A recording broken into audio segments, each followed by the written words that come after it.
Hello. Wait. I snorted blow in high school, so I'm fucking short. I'm sorry. Okay, so I'm just gonna open this with saying that I've had a really rough week. Anyone that's close to me knows that. I haven't practiced this. There's a black dude in this story, and I should have practiced it, so I'm just letting you know I'm a little rusty. I'm just going to go with it. And I'd like to thank Joe and Justine for having me at their house and for inviting me here. It means a lot, and I appreciate it. JP was a senior when I was a freshman, and he had all the attributes of a cool kid. He had movie star looks, surfed crowded beaches, and drove a BMW. JP was also the biggest drug dealer at our school. Legend had it that he sold pounds of weed to support his family because his dad was a degenerate gambler who had run out on the family to chase cards. JP wasn't my friend, but he was always at least nice to me. After high school, I had drifted into the throes of heroin addiction and was running any scam I could to get by. There's a small college town outside of Santa Barbara called Isla Vista. It has beachfront apartments stacked above the roaring Pacific. Kids move here from the East Coast, and the first thing they buy is a surfboard that they'll never use.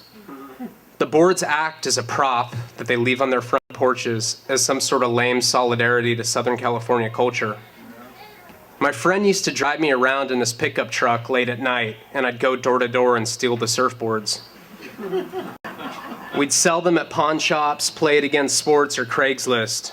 It was a good hustle, usually $75 a board, enough to sustain a modest smack habit. One night, I hop out of the truck and go to retrieve a board. I'm grabbing it when I look to my right and see a guy at the apartment next over to us. He's wearing a hood and creeping up to a porch to grab a surfboard. It becomes clear to me that this guy is doing the exact same thing that we are. I crouch down and wait for a moment, his face illuminated by the street lamp as he's walking by. I realize it's JP. I hurry out to the sidewalk with the surfboard tucked under my arm. Yo, I whisper. JP. He turns around. This is awkward. We both have stolen surfboards. Brian? He says. It's Ryan, man. It turns out that JP got the poker bug just like his dad. He's become a full-blown criminal, committing burglaries, robbing people, even stealing fucking surfboards in the middle of the night. We become inseparable hustlers. I watch him blow thousands at the casino. He watches me shoot dope, and we steal every day. JP ends up meeting a guy at a poker tournament at the Hustler Casino in Los Angeles. This guy starts flowing JP cocaine. Naturally, I become the runner. It started out small. JP would get a quarter ounce and break it into gram baggies, bringing me with him to the nightclubs in Santa Barbara and having me stay in bathroom stalls to sell it all night. We start making more money selling coke than we ever did boosting shit. JP starts putting me in motel rooms around town. At this point, we're selling ounces. He'd give me a quarter pound for $1,800. That's $450 an ounce. I'd sell the ounces for $600 to the college coke dealers around town. In theory, I should have been making $600 off each quarter pound that I sold, but I'm such a goddamn junkie that I'd end up injecting too much of the coke and barely break even. The thing about shooting coke is that you have to do it every 10 minutes. Your arms become spoiled looking, with blotches of blue and purple bruises, and you become intensely paranoid. Although I only usually brokered a few ounces a day, I became fucking convinced that they were onto me. I don't mean cops or feds. My fear was greater and more faceless than that. I would sit in my motel rooms and stare out peepholes. I would stand in the corner and peek out the blinds hours at a time. Every couple of days, I would call JP in the middle of the night in paranoid fits, convince people were after me, demanding that he switched me to a different hotel. In 3 weeks, I had exhausted every motel option in town, and JP wasn't happy about it. The cocaine had altered my physical appearance drastically. I was pale, emaciated, and my arms were different colors. I looked like I had a low T-cell count. JP gave me a speech about how my using was unacceptable and that I was replaceable. I'll put you in a sober living house, he said. I know you can't just stop doing heroin, but around those rehab people, you'll have to stop doing all that blow. You can't work for me and be all geeked out all the time. I'm going to give you a full kilo this time for 18 grand. You can sell it for 23, all in one shot. All you have to do is deliver it. I already got the dude lined up. I was pissed, and I didn't want to do it. But there was no way I was going to pass up making $5,000 for one delivery. I won't even need JP after that, so I played along. At the time, I was driving a shit-colored '85 Volvo. I went to the sober living house for a couple of days, leaving the kilo out front, locked safely in my trunk. JP told me that I had to drive the coke out to Ventura, which was about 30 miles away from the sober living house.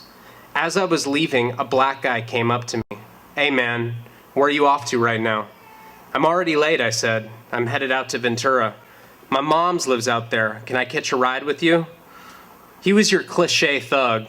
Walked with a limp and wore baggy clothes. He looked like a composite sketch from Fox News. Basically the last person you want to have in your car when you're driving around with a kilo of fucking cocaine. But I said yes, a word that sort of sums up my entire 20s. When we got in the car, he said, "My name's Black Chris." I nodded and turned up the radio and tried to drive as calmly as possible. Of course, when we got to Ventura, my guy wouldn't pick his phone up and Black Chris' mom wasn't home. We waited for a couple of hours and decided to drive back. I got a bad feeling and turned the radio down. "Hey, you got anything on you?" I said. "I'm on probation and I have a little bit of dope in the trunk." He said, "Shit, I'm on parole. All I got's a piece." "You have a gun on you?" I asked. He pulled a 9mm out of his waistband and rested it on his lap. It was the first time I had ever seen a gun in real life. I was petrified. "Mind if I stash it in the trunk, man? I'm not trying to get searched." "Nah, I don't mind one bit." I pulled off on the next exit. He handed me the gun, which felt way heavier than I would have expected. I took it to the trunk and hid it next to the brick of coke under a spare tire. "We good?" he asked. "Yeah, we're good." As soon as we got off the freeway exit to go back to the sober living house, I saw the unmarked police car behind us. I made a left and they made a left. They were following us. I already knew that it was the Baker brothers, two of the most infamous narcotics cops in all of Santa Barbara County. "The Baker brothers are following us," I said calmly. "Who?" "They're cops." Black Chris started to panic. He actually started talking blacker. I felt like I was in a fucking Rush Hour sequel, and they were right behind us. "I ain't going back. I just got out that motherfucker." "Calm down," I said. "I have a kilo of coke in the trunk." "Y'all got a motherfucking bird in your trunk?" I made a right, and they followed. We were in a residential neighborhood now, only a few blocks from the sober living house. I knew that I was busted. I was already on probation for a felony possession charge. If I got caught with that much coke and a firearm, I was going away for a very long time. I pulled up to the sober living house and they parked behind us. We sat there as they approached the car. They had police badges dangling from silver chains. "Santa Barbara Narcotics, how are you doing?" "Fine," I said. "Either are you on probation, parole, anything like that?" We both said that we were, and they asked us to step out of the vehicle. They made us sit down on the curb with our legs crossed so that we couldn't get up and dart away suddenly. And then they searched the car. They started with the front and made their way to the back, latex gloves on the entire time, ripping everything apart. Black Chris couldn't even watch. He just was looking down, shaking his head. They went for the trunk. My heart was thudding. My stomach was weightless.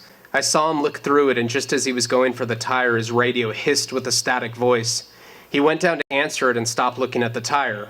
After he responded to his radio, he went to the duffel bag and removed a digital scale that was covered with white powder. It was over. The cop came up to me and said, "What's this for?" "I'm enrolled in the culinary school at City College. I use that to cook." "Oh yeah?" he said. "Well, what's the difference between baking and cooking then?" "That's easy. Baking is a science and cooking is an art." He put the scale back in the trunk and handed me the keys. And in my most triumphant moment, the cop actually said, "Have a nice day." Thank you.